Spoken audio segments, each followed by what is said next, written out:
adik-adik semuanya, berjumpa lagi di channel YouTube Kak Zulfi. Kak Zulfi berharap adik-adik semuanya dalam keadaan yang baik, sehat, dan siap untuk belajar ya. Hari ini kita belajar untuk adik-adik yang duduk di kelas 6. Nah, sekarang kita sudah berada di tema 2. Di tema 2 ini kita akan belajar tentang persatuan dalam perbedaan. Nah, ada 3 subtema. Subtema 1 ini tentang rukun dalam perbedaan. Mari adik-adik kita belajar dengan penuh semangat. Nah, proklamasi kemerdekaan menjadi tonggak sejarah bagi perjuangan bangsa Indonesia. Meskipun terdiri atas suku yang berbeda, rakyat Indonesia bersatu dalam memproklamirkan kemerdekaan negara Indonesia. Nah, adik-adik, sebentar lagi kita akan merayakan hari kemerdekaan negara kita, yaitu negara Republik Indonesia. Nah, mengapa negara kita bisa merdeka? Dan mengapa negara kita ada proklamasi kemerdekaan? Nah, nanti akan kita pelajari di tema ini. Setiap tanggal 17 Agustus, rakyat Indonesia selalu mendengar petugas upacara membacakan teks proklamasi. Sebagian rakyat juga bisa mendengarkan dari radio atau dari tempat lain, seperti televisi, YouTube. Kita bisa menyaksikan upacara bendera memperingati hari ulang tahun kemerdekaan kita. Nah, adik-adik, biasanya ada yang istimewa nih pada saat waktu upacara, yaitu pembacaan teks proklamasi. Teks proklamasi yang dibacakan memiliki sejarah bagi bangsa Indonesia. Teks tersebut adalah teks proklamasi kemerdekaan negara Republik Indonesia. Ini adalah teks proklamasi yang dibuat oleh presiden pertama kita, yaitu Soekarno-Hatta. Teks proklamasi ini isinya adalah tentang ikrar atau proklamirnya bahwa bangsa Indonesia itu sudah merdeka.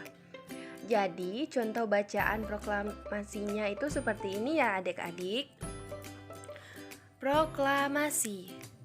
Kami, bangsa Indonesia dengan ini menyatakan kemerdekaan Indonesia.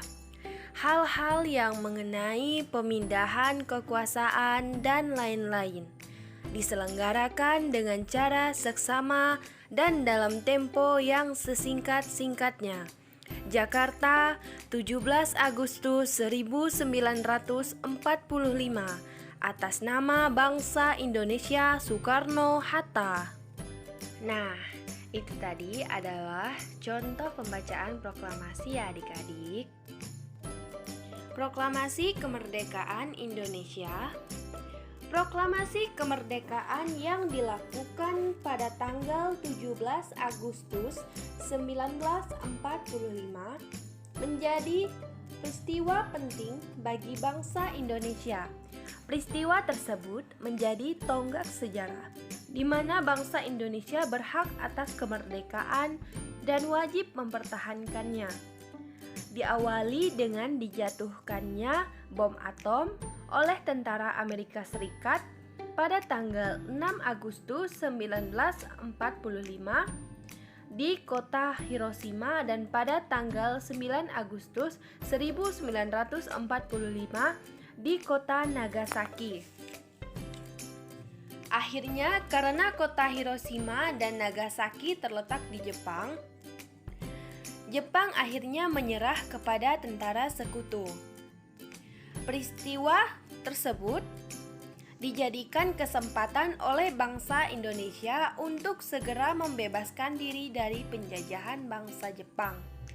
Nah, perlu adik-adik ketahui, Indonesia itu pernah dijajah bangsa Belanda dan bangsa Jepang. Bangsa Jepang merupakan negara terlama yang menjajah bangsa Indonesia, sekitar 3,5 abad atau 350 tahun. Nah, itu adalah sejarah singkat proklamasi kemerdekaan Indonesia. Teks proklamasi ditulis di rumah Laksamana Tadasi Maeda.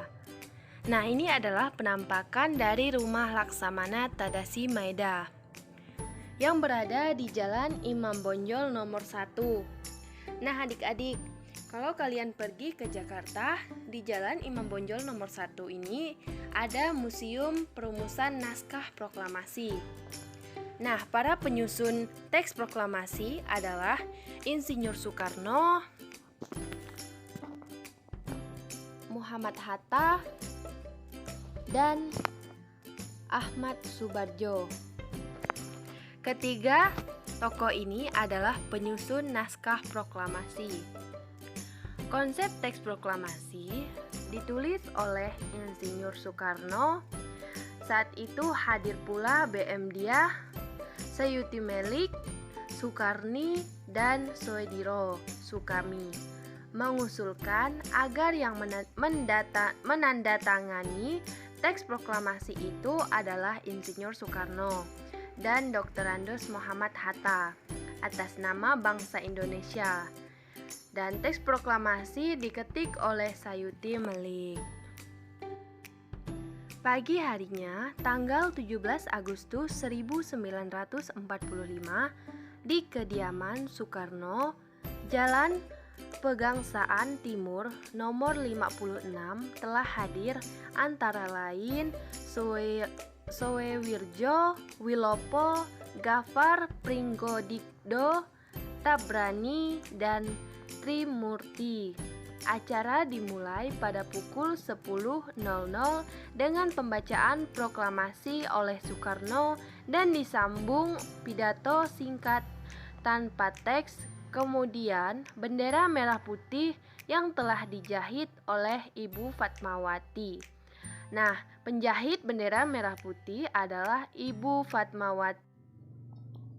Menjelang proklamasi kemerdekaan, perbedaan daerah, agama, dan suku bangsa bukanlah penghalang bagi generasi muda dan generasi tua untuk berkumpul.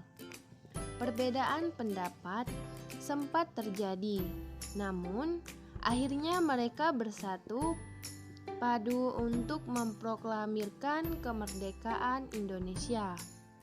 Pada waktu itu, semangat persatuan sangat menonjol. Bangsa Indonesia memiliki tekad yang kuat. Tidak ada jalan lain dalam usaha memproklamirnya kemerdekaan, kecuali menjalin persatuan dan kesatuan. Hal inilah yang mencerminkan kerukunan dalam perbedaan yang kita bahas pada materi kita hari ini. Dan pada akhirnya terjadilah penculikan Soekarno-Hatta yang dibawa ke Rangas Dengklok yang akan kita bahas pada materi selanjutnya nanti. Walaupun hal tersebut hampir terjadi, rakyat tetap bersatu padu untuk menjalin persatuan dan kesatuan dalam melindungi Soekarno-Hatta. Tahukah kamu bahwa proklamasi kemerdekaan memiliki makna yang sangat penting bagi bangsa Indonesia? Maknanya yaitu yang pertama sebagai puncak perjuangan bangsa Indonesia. Bangsa Indonesia telah dijajah selama bertahun-tahun oleh negara-negara Eropa sampai Jepang. Penduduk dengan latar belakang yang berada bersatu untuk melawan penjajah. Proklamasi kemerdekaan merupakan hasil dari perjuangan pahlawan. Nah, yang kedua ada pangkuan kepada dunia luar. Dengan membaca teks proklamasi, Indonesia mengumumkan kepada dunia luar bahwa Indonesia adalah negara yang merdeka. Pengakuan ini atau de facto diikuti oleh pengakuan dari negara lain de jure. Nah, yang ketiga ada menaikkan martabat bangsa. Pembacaan teks proklamasi memberikan pesan kepada negara lain bahwa Indonesia adalah negara yang bebas dari penjajahan, negara yang memiliki martabat, dan negara yang mandiri. Nah, yang keempat adalah perjuangan sebagai negara baru. Indonesia adalah negara yang dibangun oleh rakyat dan untuk rakyat. Negara Indonesia adalah negara mandiri yang tidak tergantung kepada negara lain. Nah, yang kelima ada tonggak sejarah negara Indonesia. Pembacaan teks proklamasi merupakan awal dari masa kemerdekaan Indonesia. Tahukah kamu bahwa diperlukan kemampuan untuk melakukan penyesuaian atau adaptasi ketika kita ingin menciptakan kerukunan dalam perbedaan? Masih ingatkah kamu pepatah di mana bumi dipijak, di situ langit dijunjung? Pepatah ini mempunyai makna apabila kita berada di tempat yang baru, maka kita perlu menyesuaikan diri dengan keadaan setempat agar kita bisa diterima dan hidup berdampingan dengan damai. Hal ini juga berlaku pada tumbuhan agar keberlangsungan hidupnya terjamin dan tumbuhan harus mampu melakukan adaptasi sesuai kondisi lingkungannya. Nah, ini adalah gambar bunga teratai. Nah, tahukah kamu apa itu bunga teratai? Nah, tanaman ini tumbuh di air agar dapat menyesuaikan diri. Tanaman ini memiliki akar di bawah air. Tangkai daunnya tumbuh menjalar sehingga daun teratai dapat mengapung di air. Nah, daun teratai bundar dan lebar. Fungsinya adalah agar daun dapat menyerap cahaya matahari sebanyak-banyaknya. Hal ini akan berdampak saat penguapan air dan berfotosintesis. Daun teratai memiliki larutan yang bermanfaat sebagai pembersih daun. Teratai memiliki batang dengan rongga di dalamnya.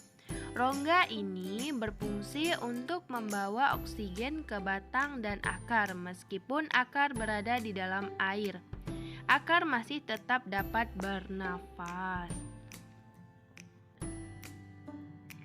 Seperti tumbuhan, manusia memiliki cara berbeda dalam beradaptasi. Perbedaan yang ada bukan untuk dipermasalahkan, namun untuk disyukuri. Tuhan menciptakan kita berbeda-beda agar kita saling mengenal dan saling menghargai. Perbedaan merupakan sebuah anugerah. Nah, itu tadi adalah materi pembelajaran kita pada hari ini yang bertemakan tentang rukun dalam perbedaan pada subtema 1 pembelajaran 1. Baik, mungkin cukup sekian materi yang dapat Kak Zulfi sampaikan. Kurang dan lebihnya Kak Zulfi mohon maaf. Wassalamualaikum warahmatullahi wabarakatuh. Sampai jumpa lagi adik-adik.